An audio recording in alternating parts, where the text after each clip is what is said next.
asalaamaaleykum wa rahmatullah ñu ngi nuyu mbooloo mi yëpp di si jiital ñi nga xam ne ñoom ñooy encadreur bi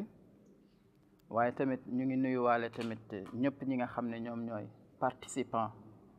ci camp bi nga xam ne fi lañ nekk di nuyu waale isam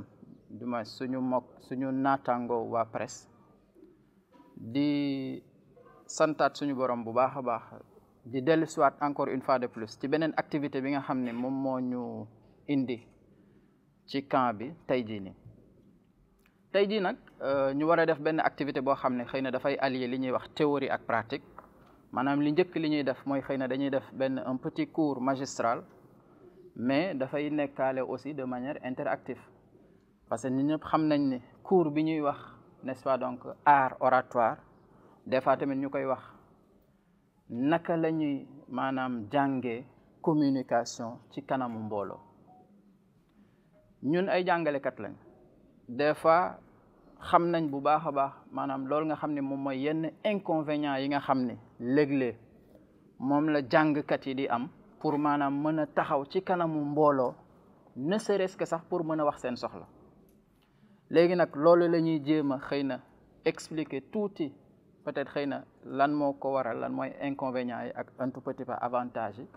waaye itam bu si xajee aussi ñu indi maanaam quelques techniques pratiques wala ay astuces ñuy wax maanaam yoo xam ne nii ay yóbbal yoo xam ne bu ñu leen ko joxee kenn ku si nekk kat di nga maanaam def li ñuy wax góorgóorlu ba mën a dindi li nga xam ne moom moo lay empêcher très souvent nga mën a taxaw ci kanamu mbooloo pour wax bu ñu defee loolu ba pare léegi pratique moo si des pratique bi nag mooy lan mooy maanaam dañuy def un résumé n'est-ce pas donc du journal de la CAN résumé journal de la CAN buñ ko waxee mooy lan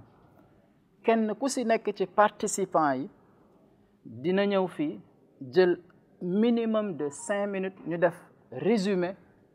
activités yi nga xam ne moom moo fi jote xew yëpp kenn ku si nekk nga def une présentation de journal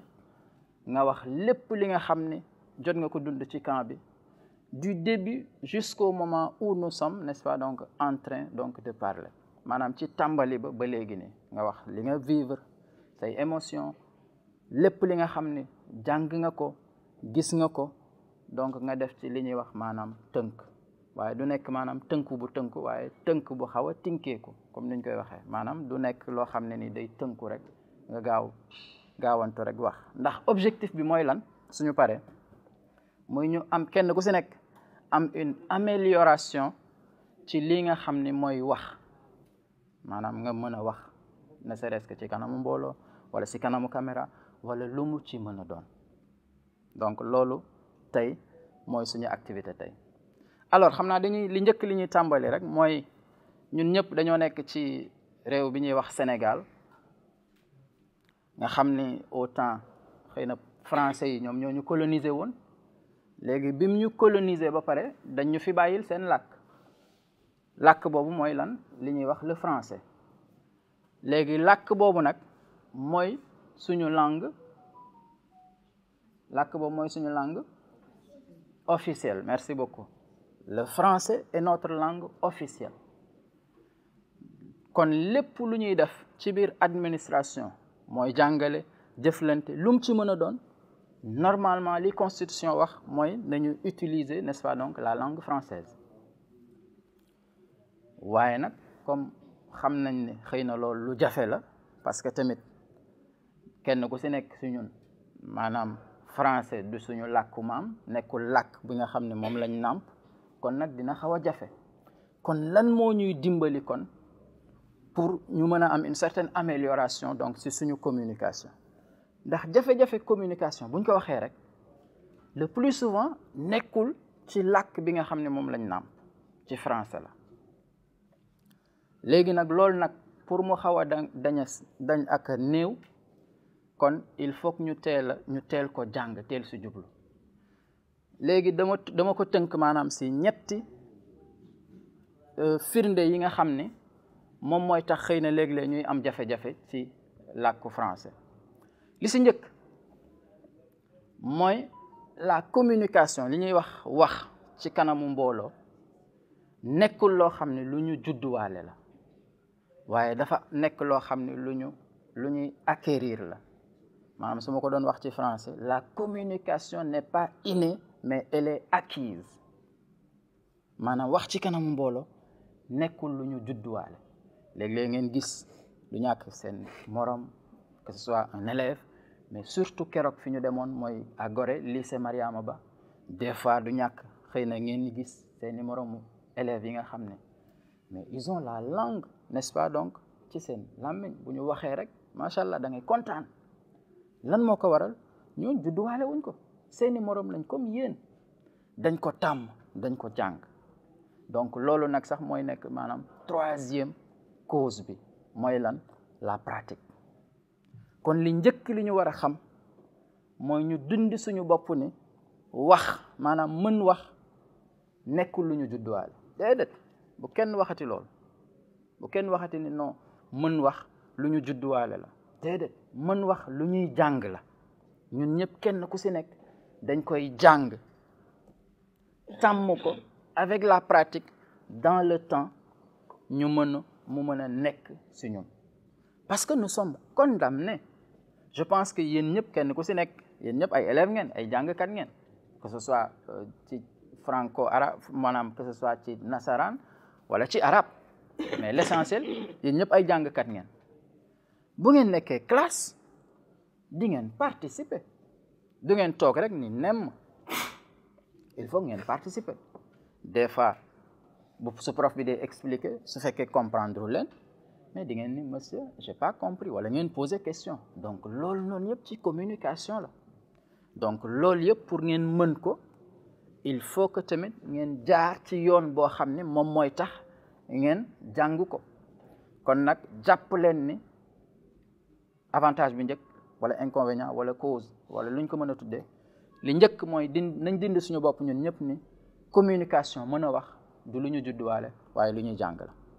alors ñaareel bi pour def lu gaaw rek ñaareel bi communication dafa laaj pour nga mën ko muy li ñuy wax li tubaab di wax la confiance en soi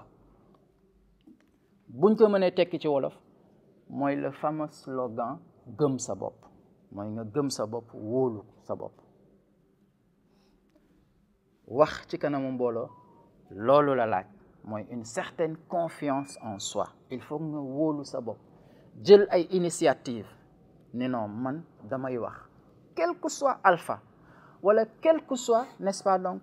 lu ma ci mën a fekk waaye nag loolu li tax très souvent ñuy am xëy na ragal bi wala lum ci mën a demee maa ngi koy seetlu sax léeg-léeg ñenn ñu si bari ku si mel ni As wala ñeneen ak ñeneen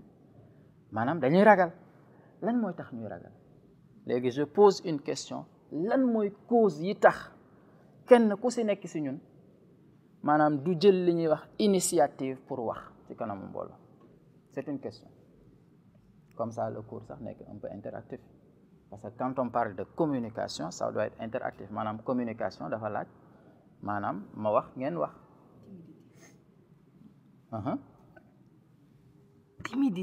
timidité merci beaucoup donc première cause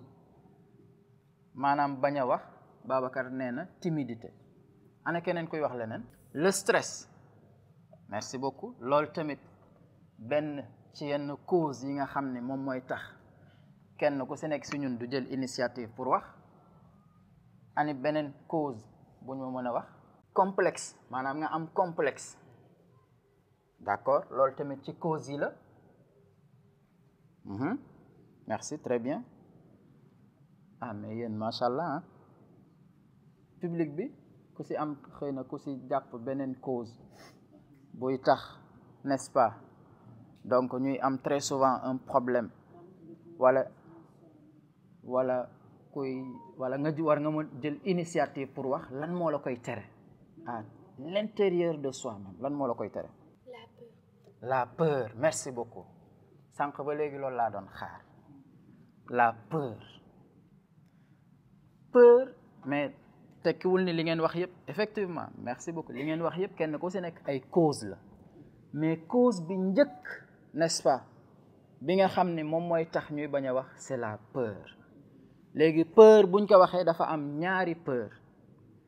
La peur en tant que peur mooy ragal en tant que ragal a jug wax. beneen bi mooy la peur de faire des fautes, la peur de faire des erreurs. yéen ñëpp ci classe ngeen nekk des fois kenn yàlla xam na ni da ngeen di bëgg wax seen soxla wala wax seen opinion wala poser question, mais dafa am luy nekk seen bopp lu leen ne fii day boo fi waxee ba jaawale la wala laa wala boo fi waxee ba jaawale nangam ak sàngam sa morom yi reetaan, n'est-ce pas? loolu ne leen dal seen bopp. effectivement tey nag dinaa leen wax ni dindiwaat leen loolu seen bopp. gis ngeen bu ngeen bëggee mën a wax rawatina nag am wax boo xam ne wax buy ànd ak éloquence la, loolu mënu si ñàkk. ndax yéen ñëpp jàpp xam ngeen ni wolof lan la wax, balaa ngay defar omelette jeex na da ngay toj nen. loo doonul taalibeem loo doonul sëriñam loo doonul taalibeem doo doon sëriñam. pour nga mën li nga bëgg mais il faut nga jàng ko. bu ñu fàttali ko suñu démarrage le professeur Djibi Diakhaté am na wax bu am solo bu mu waxoon,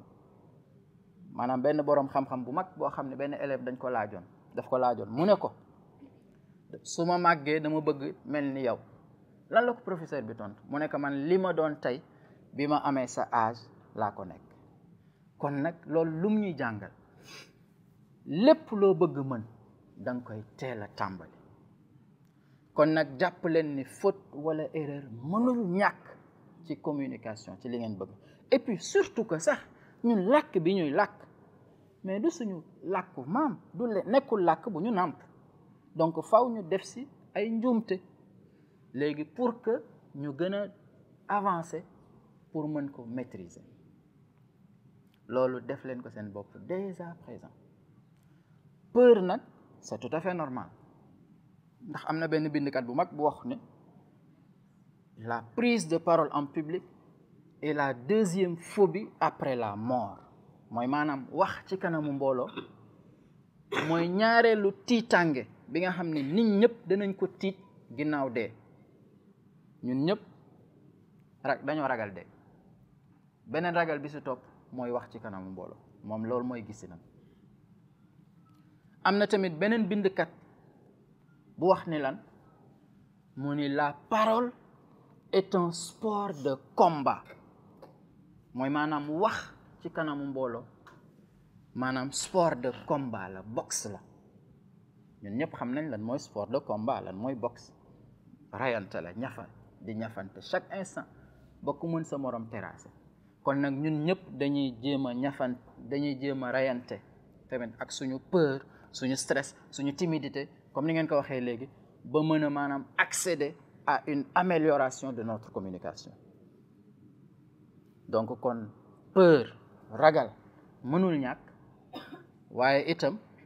ragal boobu dañ ko war a transformer def ko mu nekk avantage si ñun pour que mu mën ñoo jëmale kanam ci suñu une maîtrise de notre communication. donc loolu mooy, n'est-ce pas, donc ñaareel bi. pour me terminer si ñetteel bi mooy lan, mooy li maa ngi koy junj léegi, c'est la pratique. on ne pourra jamais être un grand orateur tant que pratiquer wuñu. ça doit être une pratique de tous les jours. pratique boo xam ne dafa war a nekk bis bu nekk, chaque instant, moment bu nekk. pratique la, y a pas de secret. amul kiis boo xam ne da ngay dem ci sëriñ bi mu bindal la ko nga naan ko pour nga mën a wax, déedéet. pratique la, c'est une pratique de tous les jours. mooy li ma njëkkoon wax, ce n'est pas quelque chose d'inné, nekkul lu ñu judduwaale. on le devient, dañ koy acquérir. yow nag yaa koy acquériral sa bopp. jeex na, mu ngi noonu. loo doonul taalibeem doo doon sëriñam. seen morom yi ngeen di gis ci concours général wala ci leneen ak leneen, maa ngi koy tudd sànq lycée Mariama Ba, feneen ak feneen, ñi jël concours d'excellence yi,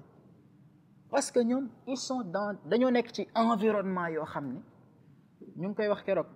lycée Mariama boo si xasee ba dugg kenn amatul droit wax beneen làkk. tubaab rek français rek ngay làkk. imaginel koo xam ni dimanche ci ngoon la dugg ci école ba àjjuma ci ngoon di làkk tubaab kese, mais kooku bu defee une année mais wax dafay yomb ci moom. kon jeex na, loolu mooy secret. Le seul secret c'est la pratique, il n'y a pas autre chose. léegi nag wax ji mu ngi noonu te et puis dañoo nekk ci benn société boo xam ni dafa am li ñuy wax li ñuy wax des relations sociales, maanaam dañu war a am ay jëflante. léegi jëflante bi li njëkk liñ koy defee daf cee bokk communication. communication li ñuy jëflante te tey jii nii li ñu koy findeel moyen de communication yi chaque instant dafay gën a yokk. donc kon communication mënul ñàkk ci suñu dund. d'ailleurs sax amoon na benn bindkat bu njëkkoon wax ne communiquer c'est exister, si l'on cesse de communiquer on cesse d'exister. maanaam boo waxul sa soxla yow nekk ko. mais loolu sax war nañ ko mën a seetlu. par exemple ñun bu ñu nekkee ci benn béréb ñun ñëpp xëy na kenn ku si nekk des fois mu wax soxlaam, mu am menn man moo xam ne man maa ci timide bañ a wax, mais ñëpp dañ lay seetlu, dañ naan kii kat dafa mel ni bokkul ci mboolem, wala kii kat dafa mel ni nekkul. effectivement parce que moom kenn du ko gis mooy communiquer, wala kenn du ko gis mooy wax soxlaam. kon kooku kat xëy na benn instant mën nañ ko nangul xëy na xalaatam boobu, même su fekkente ne am na quelque réticence, mais loolu lu ñu mën a dégg la. donc communiquer c'est exister. alors kon li ñu war a def suñu bopp kon mooy pratique. donc la pratique dafa nekk loo xam ne lu mënul ñàkk la ci suñu apprentissage, n'est-ce pas, donc à une communication. léegi wax nag dafa bari façon, waaye ñun wax bi ñu fi indi tey am na li ñuy wax communication écrite, am na communication, bon du ma ci dugg xëy na pour bañ a kii, mais tey li ñu fi indi comme ni ma ko waxee woon léegi, la communication orale mooy comment parler devant un public. naka la ñuy maanaam amee ay jumtukaay, naka la ñuy tàggatee suñu bopp, n'est-ce pas, donc ba mën a am li ñuy wax une certaine maîtrise de la communication. communication orale boobu nag ñu bëgg jàng bëgg mën, dafa am ñaari aspect yoo xam ne moo koy résumer: une communication verbale et une communication non verbale. bu ñu waxee une communication verbale mooy li nga xam ne moom la ñuy wax suñu gémmiñ, c'est-à-dire que ce soit le son, le verbe, conjugaison, vocabulaire, ainsi de suite. loolu mooy la communication verbale. mu am leneen li nga xam ne moom mooy la communication non verbale, mooy contraire communication non verbale. communication non verbale nag mooy le comportement bi ñuy am suñuy wax, que ce soit les gestes que nous sommes en train de faire, lu si mel ni loxo yi, lu si mel ni sa yaram, wala lu si mel ni say bët, sa bopp, maanaam lépp loo xam ne nekkul en rapport ak li nga xam ne moom mooy génn ci sa gémmiñ, mooy verbe bi wala vocabulaire bi. léegi nag ñi nga xam ne seen xam-xam dafa màcc ci wàllum communication, ñoom dañoo wax ne pour sa communication orale, maanaam sa wax ci làmmiñ,